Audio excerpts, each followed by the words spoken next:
জমজম কূপ চিরবহমান পবিত্র ঝর্ণাধার। হজ বা উমরায় গেলে জমজমের পানি পান করার সুযোগ হয়। সেখানে গিয়ে অন্য কোনো পানি পান করা যায় কিন্তু উচিত নয়।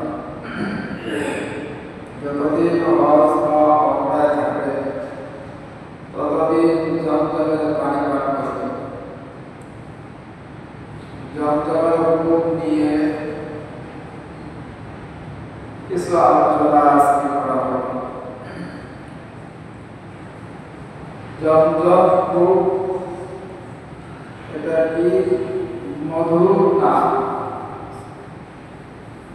কি সুন্দর একটা উচ্চারণ যে জমজম পৃথিবীর শ্রেষ্ঠ ও সর্বোত্তম পানি। জমজম পানি হল পৃথিবীর মধ্যে সর্বশ্রেষ্ঠ এবং সর্বোত্তম। এই পানি শুধু মানুষের পিপাসা কাতর কলিজাকে শীতল করে না, হৃদয় ও আত্মাকে অপার্থিব প্রাপ্তিতে পরিতৃপ্ত করে, অর্থাৎ দেহ এবং মনকে সজীব করে তোলে। মক্কা নগরীতে আল্লাহ রাব্বুল আলামিনের মহান নিদর্শন হলো জমজম কূপ। বাইতুল্লাহর যত আল্লাহ তাআলার নিদর্শন আছে এর মধ্যে একটা নিদর্শন হলো জমজম কূপ। পৃথিবীর শ্রেষ্ঠ ভূমিতে শ্রেষ্ঠ জায়গায় আল্লাহ তাআলা এই কূপ উৎসাহিত করেছেন। পৃথিবীর মধ্যে জমজমকে কেন্দ্র করেই পরবর্তীতে বাইতুল্লাহ মক্কা নগরীতে আবাদ হয়েছে, মানুষের বসবাস শুরু হয়েছে। এই কূপ যখন উৎসাহিত হল, ইয়ামানের গোত্রের যখন খবর পেল, তারা এখানে এসে এবং হাজরা রাদিয়াল্লাহু তাআলা আনহার অনুমতি নিয়ে স্থায়ীভাবে বসবাস করা শুরু করলেন। ইসমাঈল আলাইহিস সালাম বড় হয়ে এই গোত্রেই বিবাহ করেন, জমহুর গোত্রেই বিবাহ করেন, এদের পবিত্র মক্কা নগরীতে গড়ে ওঠে। তাই বলা যায় জমজম কূপ ছিল বর্তমান মক্কা আবাদ হওয়ার প্রধান অবলম্বন। মক্কার এই পবিত্র স্থান আবাদ হওয়ার প্রধান অবলম্বনই ছিল জমজম কূপ। জমজম হল চিরবহমান, আজ পর্যন্ত এর পানি কখনো শুকায় না, কখনো শুকায় না। হাজার হাজার হাজার হাজার বছর ধরে কোটি কোটি কোটি কোটি হাজার তৃষ্ণার্ত হৃদয়ের পিপাসা মিটিয়ে আসছে এই জমজম। হাজী সাহেবরা তারা নিজেরাও পান করছে, মক্কা নগরীর বাইতুল্লাহের বসবাসকারী মানুষগুলা তারাও পান করতেছে। পৃথিবীর দূর দূরান্ত থেকে, এক প্রান্ত থেকে আরেক প্রান্ত পর্যন্ত, এক জনপদ থেকে আরেক জনপদ পর্যন্ত মানুষ ওখানে যাচ্ছে, জমজমের পানি পান করতেছে। আজও পর্যন্ত এই জমজমের কূপ শুকায় না।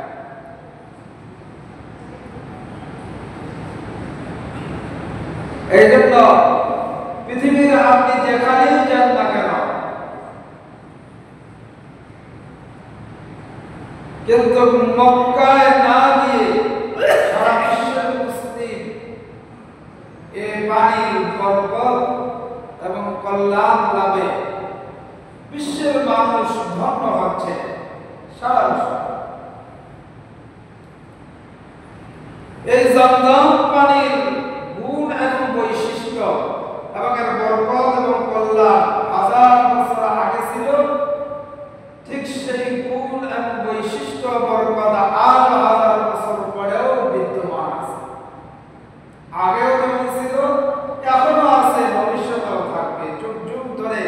আল্লাহ রাব্বুল আলামিনের এই কুদরত মহা নিদর্শন রূপে স্থায়ী হয়ে জমজম আছে। জমজম কূপ হলো ত্যাগ এবং বিসর্জনের এক ইতিহাস। জমজম কূপ ত্যাগ এবং বিসর্জনের এক ইতিহাস। জমজম কূপ ধারণ করে আছে ত্যাগ এবং বিসর্জনের এই ইতিহাস। এই পানি যেন পানি নয়, বরং হাজরা, ইব্রাহিম, ইসমাঈল আলাইহিস সালাতু ওয়াস সালামের ত্যাগের বিনিময়ে আল্লাহ রাব্বুল আলামিনের রহমতের ঝর্ণা। আল্লাহ রাব্বুল আলামিন হুকুম করলেন হযরত ইব্রাহিম আলাইহিস সালাতু ওয়াস সালামকে তার নিজ পুত্র ইসমাঈল ও হযরত স্ত্রী হাজরা আলাইহিস সালাতু ওয়াস সালামকে জনমানহীন মক্কায় রেখে আসার জন্য। ইব্রাহিম আলাইহিস সালাতু ওয়াস সালাম তার সন্তান ইসমাঈল এবং স্ত্রী হাজরা আলাইহিস সালাতু ওয়াস সালামকে দুইজনকে মক্কায় রেখে রওনা হলেন।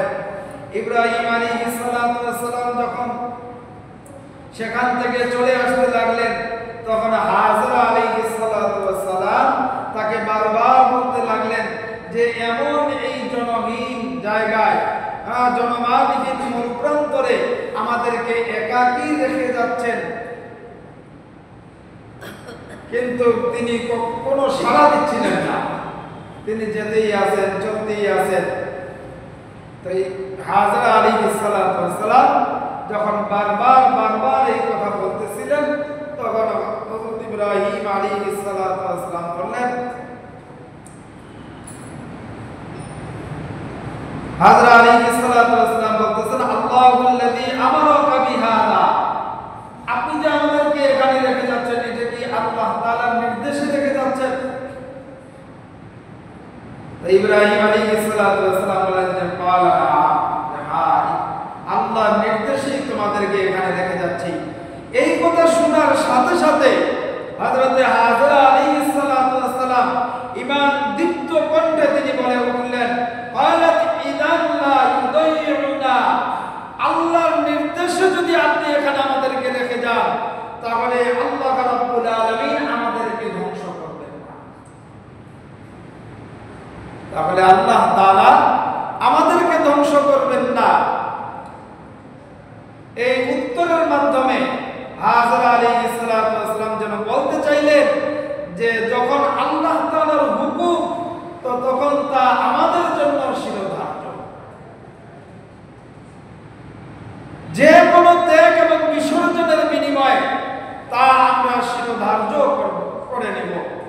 আর আল্লাহর হুকুমের সামনে যে নত স্বীকার হয়, আল্লাহর হুকুমের সামনে যে নিজেকে নত করে, তাকে কি আল্লাহ তাআলা ভুলে যেতে পারেন? কখনোই ভুলতে পারেন না। এই জন্য আপনার উপস্থিতি ছাড়াই তিনি আমাদের ভালো রাখবেন, তিনি আমাদের হবেন, আমাদের জন্য সহায়। ইব্রাহিম আলাইহিস সালাতু ওয়াস সালাম চলে গেলেন। তার কি মনে চাচ্ছিল না? মনে চাচ্ছিল যে নির্জন এই মরুভূমিতে স্ত্রী পুত্র রেখে যেতে? কখনোই মনে চাচ্ছিল না। কোন স্বামী তার সন্তান এবং স্ত্রীকে একটা জনমানহীন জায়গায়, যেখানে কোনো মানুষের বসবাস নাই, এরকম একটা মরুভূমি এলাকায়, ফাঁকা জায়গার মধ্যে সে রেখে যাবে, এটা কোনো স্বামীর মনে চাবে না। তো ইব্রাহিম আলাইহিস সালাতু ওয়াস সালামের যে মনে চাচ্ছিল, বিষয়টা কিন্তু এরকম না। এরপরও তিনি উৎকণ্ঠিত হচ্ছিলেন, অজানা উৎকণ্ঠা তাকে বিচলিত করে ফেলছিল। তাই তো যখন তিনি তাদের দৃষ্টি সীমাহীন আড়াল যখন হয়ে গেলেন, তাদের দৃষ্টি থেকে যখন ইব্রাহিম আলাইহিস সালাতু ওয়াস সালাম আড়াল হয়ে গেলেন, তখন তিনি কাবার মালিকের দিকে হাত উত্তোলন করে মুখ ফিরিয়ে তিনি দোয়া করলেন স্ত্রী এবং তার পুত্রের জন্য। আল্লাহ তাআলার কাছে দোয়া করলেন। কি দোয়া করলেন? এই দোয়াটা আল্লাহ রাব্বুল আলামিন কোরআনে কারীমের মধ্যে সূরা ইব্রাহিমের 37 নম্বর আয়াতের মধ্যে আল্লাহ তাআলা বলেন, রব্বানা ইন্নী আসকানতু মিন যুররিয়াতি বিওয়াদিন গায়রি যি জার'ইন ইনদা বাইতিকাল মুহাররাম। ইব্রাহিম আলাইহিস সালাতু ওয়াস সালাম আল্লাহ তাআলাকে ডেকে বললেন, হে আমার প্রতিপালক, আমি আমার বংশধরের পথকে বসবাস করলাম অনুর্বর উপত্যকায় তোমার গৃহের নিকটে। চারিদিকে শুধুমাত্র ধুধু বালু আর বালু, নির্জন প্রান্ত, কোনো লোক নেই, মানুষ নেই, দৃষ্টির শেষ সীমানা পর্যন্ত শুধু বালু আর বালু, বালুর ঢেউ দেখা যায়। কেমন এই ভয় ও একাকিত্ব, উৎকণ্ঠা, অস্থিরতা তখন ছিল হাজরা আলাইহিস সালাতু ওয়াস সালামের মনের মধ্যে, তা কল্পনা কিন্তু করা যায় না। একটু যদি আপনি মনের চিন্তায় একটু চিন্তিত হন, একটু ধ্যান করেন, খেয়াল করেন, কল্পনা করতে পারবেন না এরকম একটা মরুভূমির মধ্যে যেখানে বালুর ঢেউ ছাড়া আর কিছুই দেখা যায় না। দৃষ্টির সীমা যতদূর যায় ততদূর শুধু বালু আর বালু, বালু আর বালু, এরকম একটা জায়গার মধ্যে হাজরা আলাইহিস সালাতু ওয়াস সালাম একাকিত্ব তার এই সন্তান ইসমাঈল আলাইহিস সালাতু ওয়াস সালামকে নিয়ে বসবাস করা শুরু করে দিলেন। তো ইব্রাহিম আলাইহিস সালাতু ওয়াস সালাম তার স্ত্রী হাজরা এবং সন্তান ইসমাঈলকে ওখানে রেখে আসলেন সামান্য কিছু খাবার দিয়ে আর পানি দিয়ে, সামান্য কিছু খাদ্য এবং পানি দিয়ে আসলেন। আর এই সামান্য খাদ্য এবং পানি যখন শেষ হয়ে গেল, দুগ্ধময় ইসমাঈল এই শিশু সন্তান ক্ষুধার্ত অবস্থায় যখন ছটফট করা শুরু করলো, তো হাজরা আলাইহিস সালাতু ওয়াস সালাম পানির সন্তানের জন্য সাফা এবং মারওয়া পাশেই যে পাহাড় আছে, এই দুই পাহাড়ের পাদদেশে তিনি চলে গেলেন। একবার সাফা পাহাড়ের চূড়ায় উঠেন, আবার একবার মারওয়া পাহাড়ের চূড়ায় উঠে তিনি পানি তালাশ করতে লাগলেন। এইভাবে তিনি দুই পাহাড়ের মধ্যে 7 বার তিনি দৌড়ে গেলেন। এক এক পাহাড়ে 7 বার করে তিনি তখন দৌড়াইলেন। এই যে হাজরা আলাইহিস সালাতু ওয়াস সালামের এই মারওয়া এবং সাফা এবং মারওয়া এই পাহাড়ে এই যে দৌড় দিলেন, 7 বার করে যে উঠলেন, এই উঠাটা আল্লাহ তাআলার কাছে এত পছন্দের হয়ে গেছে যে কিয়ামত পর্যন্ত যারা হজ্জে বাইতুল্লাহ যাবে, হজ্জে বাইতুল্লাহ যাওয়া বাইতুল্লাহর মেহমানদের উপরে যতক্ষণ পর্যন্ত এরা এই সাফা এবং মারওয়া দুই পাহাড়ে না উঠবে, তাদের হজ পরিপূর্ণ হবে না। আল্লাহ তাআলার কাছে এত পছন্দের হয়ে গেছে। তো হযরত হাজরা আলাইহিস সালাতু ওয়াস সালাম যখন তিনি সাফা এবং মারওয়া দুই পাহাড়ের মধ্যে দৌড়াদৌড়ি করলেন, পানি তালাশ করতে লাগলেন, আল্লাহ রাব্বুল আলামিনের কাছে পছন্দের হয়ে গেল। আল্লাহ তাআলা ফেরেশতা পাঠিয়ে দিলেন। ফেরেশতা পাঠিয়ে দিয়ে ফেরেশতার পাখার মাধ্যমে ওই যে ইসমাঈলকে যে জায়গার মধ্যে আজকে যে জায়গায় জমজম কূপ, ওই জায়গার মধ্যে যে রেখে গেছিলেন, ওই জায়গায় ফেরেশতার পাখা দিয়ে যখন খসা দিছে, তো ভরভর করে পানি উঠা শুরু করে দিয়েছে। সুবহানাল্লাহ।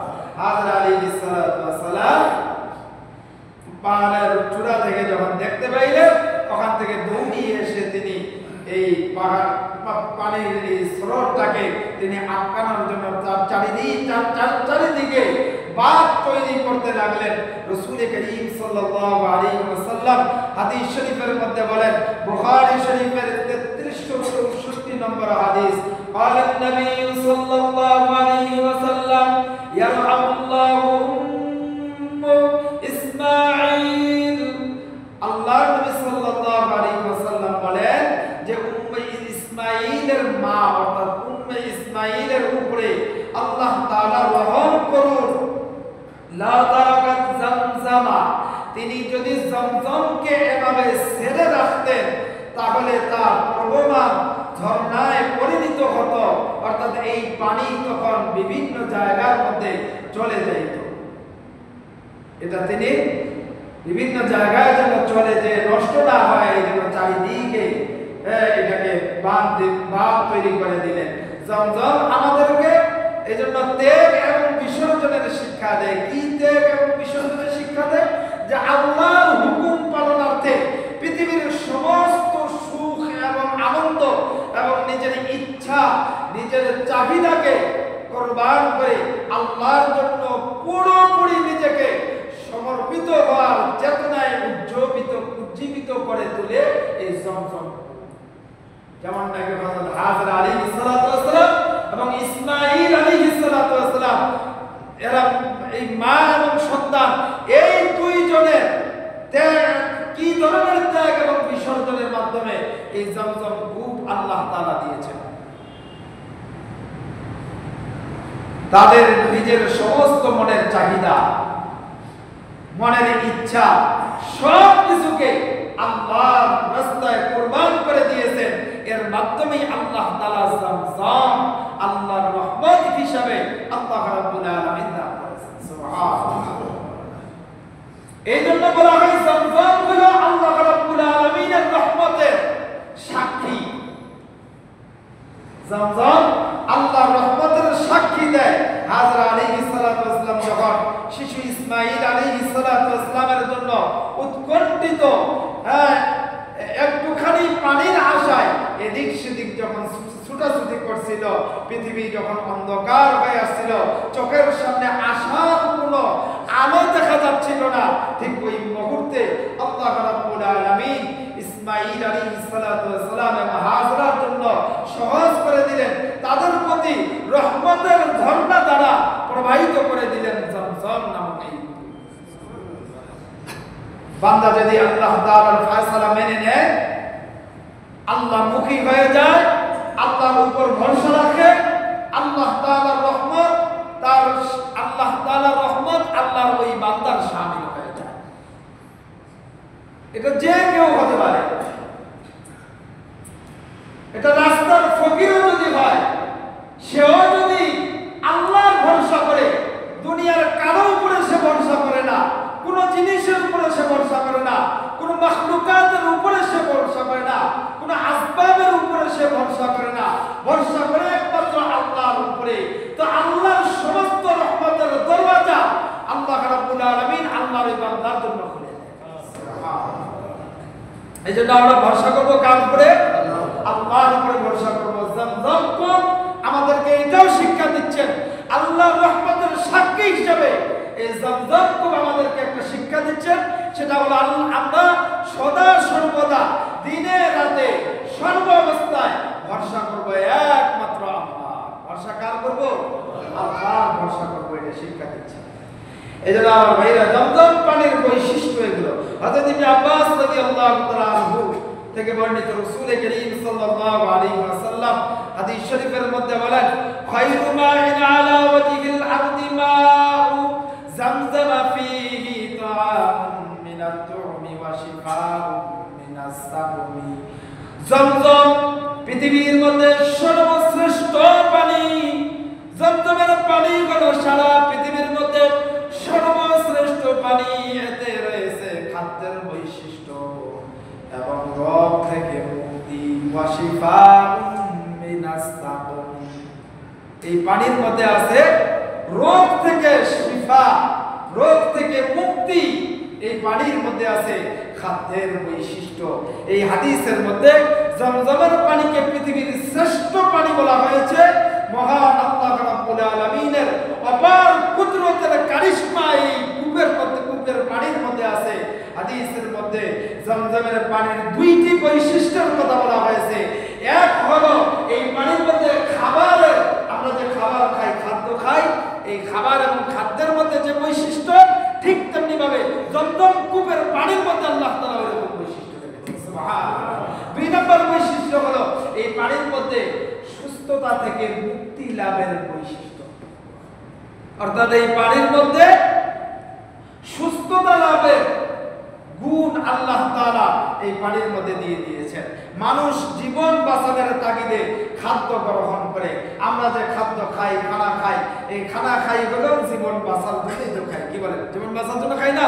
জীবন বাঁচার জন্য খাই। জীবনের পথে মানুষ এগিয়ে চলে। খাদ্যের এই বৈশিষ্ট্য আল্লাহ রাব্বুল আলামিন এই জমজম পানির মধ্যে রেখেছেন। জমজম পান করো, ক্ষুধা নিবারণ করা যায়। মানুষ কর্মশক্তি লাভ করে। এই জন্য হযরত আবু যর গিফারী রাদিয়াল্লাহু তাআলা আনহু ইসলাম গ্রহণের মধ্যে নবী আলাইহিস সালাতু ওয়াস সালামকে যাচাই বাছাই করার জন্য, নবী আলাইহিস সালাতু ওয়াস সালামের সত্যতা এটা যাচাই বাছাই করার জন্য মক্কায় এসে তিনি 30 দিন পর্যন্ত অবস্থান করেছিলেন। এই পুরোটা সময় তিনি শুধুমাত্র জমজমের পানি পান করেছেন, আর কোনো কিছুই পান করেন না। 30 দিন পরে যখন আল্লাহর নবীর কাছে হযরত আবু যর গফারি রাদিয়াল্লাহু তাআলা আনহু চলে আসলেন। আসার পর আবু যর গফারিকে আল্লাহর নবী জিজ্ঞাসা করলেন, ও আবু যর, তুমি যে এতদিন মক্কায় তুমি থাকলা, বাইতুল্লাহ তুমি এতদিন থাকলা, বাইতুল্লাহ তওয়াফ করেছো, কি তুমি পান করেছো? কে তোমাকে মেহমানদারি করিয়েছে? হযরত আবু যর গফারি রাদিয়াল্লাহু তাআলা আনহু বলেন, ও আল্লাহর নবী, আমি কারো মেহমানদারি গ্রহণ করি নাই, কেউ আমাকে মেহমানদারি করে নাই। এই 30 দিন আমি শুধুমাত্র জমজমের পানি পান করেছি। এই 30 দিন, একটানা 30 দিন আমি জমজমের পানি পান করা ছাড়া আর কোনো কিছুই খাই নাই। এই জমজমের পানি পান করে আমি 30 দিন কাটিয়েছি। এমনকি এই পানি পান করার কারণে আগে যেরকম আমার স্বাস্থ্য ছিল, এখন স্বাস্থ্যটা আমার বেড়ে গেছে। এই দীর্ঘ সময় এই জমজমের পানি পান করার অনুভব হযরত আবু যর গফারি রাদিয়াল্লাহু তাআলা আনহু তিনি বর্ণনা করেছেন তার মধ্যে। এই জন্য বলেছেন আল্লাহ রাসূল সাল্লাল্লাহু আলাইহি ওয়াসাল্লাম, ইন্নাহা মুবারাকা ইন্নাহা তুআনুন তুমিন, যে এটা বরকতময় একটা পানি, এতে রয়েছে খাদ্যের বৈশিষ্ট্য। ইমাম ইবনুল কাইয়্যুম রাহমাতুল্লাহি আলাইহি বলেন যে আমি এমন মানুষও দেখেছি যিনি অর্ধ মাস কিংবা তারও বেশি সময় শুধু জমজমের পানি পান করেই কাটিয়ে দিয়েছেন। শুধুমাত্র জমজমের পানি পান করেই তিনি অর্ধ মাস অথবা 1 মাস এরকম সময় কেটে দিয়েছেন। এতে কিতাবের পাতায় উল্লেখিত আছে, এরকম অনেক ঘটনা উল্লেখ আছে। সব ঘটনা বলা তো সময় হবে না। মুক্তি অর্থাৎ এই জমজমের পানি রোগ থেকে যে মুক্তি লাভ হয় এবং খাদ্যের যে বৈশিষ্ট্য আছে এই বৈশিষ্ট্যের বর্ণনা এবং রোগ থেকে মুক্তি লাভের বর্ণনা হাদিসের কিতাবের মধ্যে অনেক বর্ণনা আছে, অনেক ঘটনা আছে। আল্লাহ তাআলা জমজমের পানিতে রোগ থেকে মুক্তি লাভের বিশেষ বৈশিষ্ট্য রেখেছেন। এজন্য হযরত ইবনে আব্বাস রাদিয়াল্লাহু তাআলা আনহু থেকে বর্ণিত রাসূল করিম সাল্লাল্লাহু আলাইহি ওয়াসাল্লাম এই হাদিসের মধ্যে বলেন যে জমজম পৃথিবীর মধ্যে সর্বশ্রেষ্ঠ পানি, আর এর মধ্যে খাদ্যের বৈশিষ্ট্য আছে, আর এর মধ্যে রোগ মুক্তির গুণ আছে। এর থেকে বান্দারা রোগ মুক্তি পায় এই জমজমের পানি পান করলে। অন্য হাদিসের মধ্যে হযরত ইবনে আব্বাস রাদিয়াল্লাহু তাআলা আনহু বলেন যে যে উদ্দেশ্যে জমজম পান করা হবে আল্লাহ রাব্বুল আলামিন সেটা পূরণ করে দেবেন, পূরণ করবেন। যে যে উদ্দেশ্য করে জমজমের পানি পান করবে আল্লাহ তাআলা তা পূরণ করবে। যদি তুমি রোগ মুক্তির জন্য তা পান করো, আল্লাহ তাআলা এই জমজমের পানি রোগ মুক্তির নিয়ত করে পান করার কারণে আল্লাহ রাব্বুল আলামিন তাকে সুস্থতা দান করবেন। রাসূল করিম সাল্লাল্লাহু আলাইহি ওয়াসাল্লাম রোগীদের উপরে জমজমের পানি ছিটাইতেন এবং তাদেরকে তা পান করার জন্য বলতেন। যখন কোন রোগী আল্লাহর নবীর কাছে আসতেন, ওই রোগীকে আল্লাহর নবী এই জমজমের পানি নিয়ে তার চেহারার মধ্যে ছিটাই দিতেন, এরপরে বলতেন এটা পান করো। হযরত ইবনে আব্বাস রাদিয়াল্লাহু তাআলা আনহু নিজেও রোগ মুক্তির জন্য জমজমের পানি পান করতেন, আর এই দোয়া করে জমজমের পানি পান করতেন, আল্লাহুম্মা আসআলুকা ইলমান নাফিআ ওয়া রিজকান ওয়াসিআ ওয়া শিফাআন মিন কুল্লি দা। হযরত ইবনে আব্বাস রাদিয়াল্লাহু তাআলা আনহু বলেন যে হে আল্লাহ, আমি আল্লাহ তাআলার কাছে উপকারী ইলম এবং প্রশস্ত রিজিক এবং রোগ থেকে মুক্তি চাই। এই দোয়া করে জমজমের পানি পান করতেন। এই দোয়া করে যে ব্যক্তি এরকম জমজমের পানি পান করবে, অসুস্থ রোগী পান করলে আল্লাহ তাআলা এর বদলে রোগ মুক্তি দিয়ে দিবেন, সুস্থতা দান করবেন। এরপরে কেউ যদি খাদ্যের জন্য ক্ষুধার্ত অবস্থায় জমজমের পানি পেট ভরে খায়, তো খাদ্যের যে বৈশিষ্ট্যগুলো আছে, ক্ষুধা নিবারণের যে খাদ্যের মধ্যে যে ক্ষুধা নিবারণের বৈশিষ্ট্য আছে, এই বৈশিষ্ট্য আল্লাহ তাআলা এই জমজমের পানির মধ্যে রেখে দিয়েছেন। এরপরে জমজমের পানি কোন রোগী, কোন অসুস্থ মানুষ যদি তার শরীর অসুস্থ হয়ে পড়ে, তখন জমজমের পানির মধ্যে ইয়াকা না'বুদু ওয়া ইয়াকা নাস্তাঈন এই আয়াত কয়েকবার পড়ে ওই পানির মধ্যে দম করে সে যদি পান করে, আল্লাহ তাআলা এর ওসিলায় তাকে পরিপূর্ণ সুস্থতা দান করবেন, পরিপূর্ণ সুস্থতা।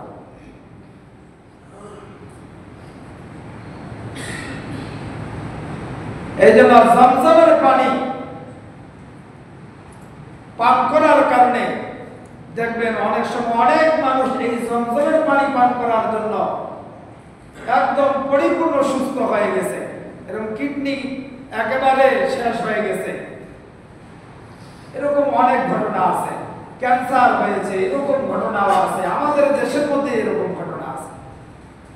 তারা হজ্জে বাইতুল্লাহ গেছে, তো যাইয়া জমজমের পানি খাইছে, কাবার মালিকের কাছে দোয়া করছে, দোয়া কইরা কাবা ঘরের দিকে তাকাইয়া কাবার মালিকের কাছে দোয়া চেয়ে রোগ মুক্তি চেয়ে তো জমজমের পানি খাইছে, তো আল্লাহ তাআলা তাকে রোগ মুক্তি দিয়ে দিয়েছে, শিফা দিয়ে দিয়েছেন। এই জন্য এই জমজম পানির মধ্যে আল্লাহ রাব্বুল আলামিন রোগ মুক্তির শিফা রেখেছেন। এই যে বরকতময় পানি, এই যে আল্লাহর রহমত, আল্লাহর বরকত যে পানির মধ্যে আছে, যে পানি সম্পর্কে পৃথিবীর শ্রেষ্ঠ পানি হিসেবে ঘোষণা করা হয়েছে, এই পানি পান করতে আমাদের মন চায় না? কি বলেন, মন চায় কিনা? আমাদের তো মন চায়, কিন্তু আল্লাহ তাআলা যদি কবুল না করেন কেমনে খাই?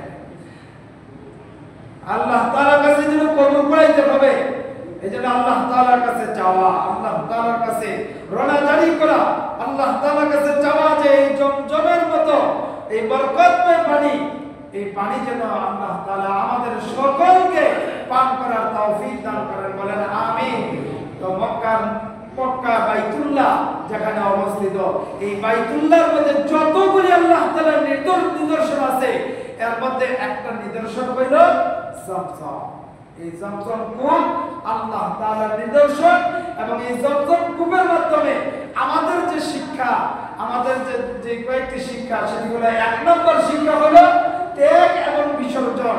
আমাদের মনের সমস্ত চাহিদা, মনচাহি যত জিন্দেগি আছে, সমস্ত মনের চাহিদাকে বিসর্জন দিয়ে আল্লাহ রাসূলের চাহিদাকে বাস্তবায়ন করতে হবে। জমজম এক নাম্বার শিক্ষা, জমজম কূপ থেকে। এই জমজমের পানির এই কূপ থেকে দ্বিতীয় নাম্বার শিক্ষা হলো সমস্ত আসবাবের মধ্য থেকে, সমস্ত আসবাবের উপর থেকে আল্লাহর উপরেই ভরসা করতে হবে। কোনো আসবাবের উপরে ভরসা করা যাবে না, কোনো মানুষের উপরে ভরসা করা যাবে না, কোনো নেতা নেত্রীর উপরে ভরসা করা যাবে না। ভরসা করতে হবে একমাত্র আল্লাহর উপরে। দল, নেতা, মানুষ, এরকম গাছপালা, আসমান, জমিন, এরপরে সূর্য, গ্রহ, আগুন, মাটি, এগুলো কোনো কিছুর উপরে ভরসা করা যাবে না, ভরসা করতে হবে আল্লাহর উপরে। এই দুই শিক্ষা জমজম কূপ আপনাকে আমাকে দিয়েছেন। হযরত হাজরা আলাইহিস সালাতু ওয়াস সালাম এবং তার সন্তান ইসমাঈল আলাইহিস সালাতু ওয়াস সালাম, তাদের যে বিসর্জন, তাদের যে ত্যাগ তিতিক্ষা, তাদের যে কুরবানি, এই কুরবানি শুরুই হয়েছে জমজম কূপের মাধ্যমে। জমজম কূপের মাধ্যমে তাদের এই কুরবানি সূচনা হয়েছে। এরপরে এই ইতিহাসে আরো অনেক ঘটনা আছে, কোরআনের মধ্যে বর্ণিত আছে। আস্তে আস্তে অল্প অল্প করে জুমার দিনে ইনশাআল্লাহ আলোচনা চলতেই থাকবে। আল্লাহ রাব্বুল আলামিন আমাদের সকলকে যতটুকু আলোচনা করলাম, এই আলোচনার মাধ্যমে দুইটি বিষয় আমরা যে শিক্ষা অর্জন করলাম, এক হইল আমাদের মন চাই জিন্দেগি চলা যাবে না, আল্লাহ তাআলার নির্দেশের উপরে, আল্লাহ তাআলা আল্লাহ রাসূলের নির্দেশনা অনুযায়ী আমাদের জীবনকে চালাইতে হবে, অর্থাৎ কোরআন সুন্নাহ অনুযায়ী নিজের জীবনকে চালাইতে হবে, মনের সমস্ত চাহিদাকে কুরবানি করে দিতে হবে। দুই নাম্বার হলো আল্লাহর উপরেই আমরা ভরসা করব, আর কারো উপরে ভরসা করব না। আল্লাহ রাব্বুল আলামিন আমাদের সকলকে সহিভাবে বুঝদান করে সহিভাবে আমল করার তৌফিক দান করেন। যারা সুবহানাল্লাহ আল্লাহর কাছে